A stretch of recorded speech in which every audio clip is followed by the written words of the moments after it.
Behind these ominous walls, a suspected terrorist awaits his fate. Sufean Mostafa Kamal spent 6 years in northern Syria fighting on the front line. In a story that echoes that of his father's, the Egyptian-born cleric Abu Hamza al Masri.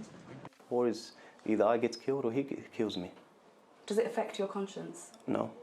The gun that I hold in my hand, I know very well where to point it. Kamal arrived in Turkey from Syria in January. Soon afterwards, he was stopped from boarding a flight to the UK after his name was flagged up on a watch list. The 24-year-old has been detained at this high-security detention centre near the city of Izmir. It's one of 13 similar facilities across Turkey, holding more than 700 fighters from Afghanistan, Iraq, Pakistan and other nations.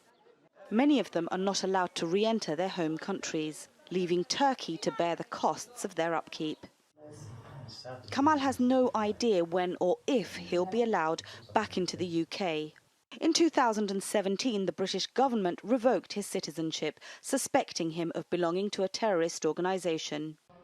It said Kamal would not be stateless because he's entitled to Moroccan citizenship since his mother was born there.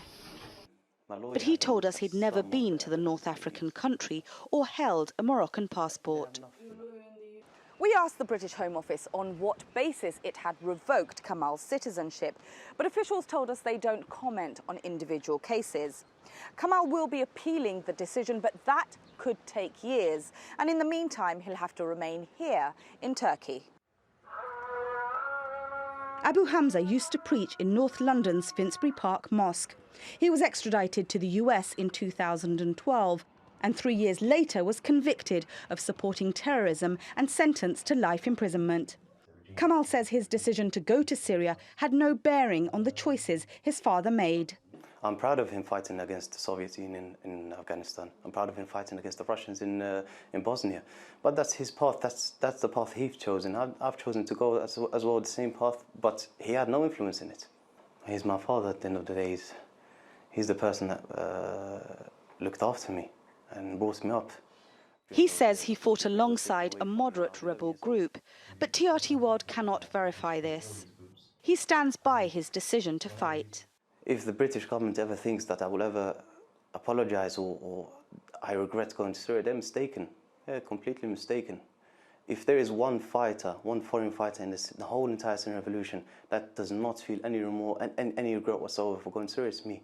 Turkish authorities can only hold fighters in centres like these for 1 year, in line with the country's human rights laws. Kamal has 7 months left. After that, they plan to deport him. But as a stateless person, he has nowhere to go. Unless that changes, he will remain in detention. Shamim Chowdhury, TRT World, Izmir.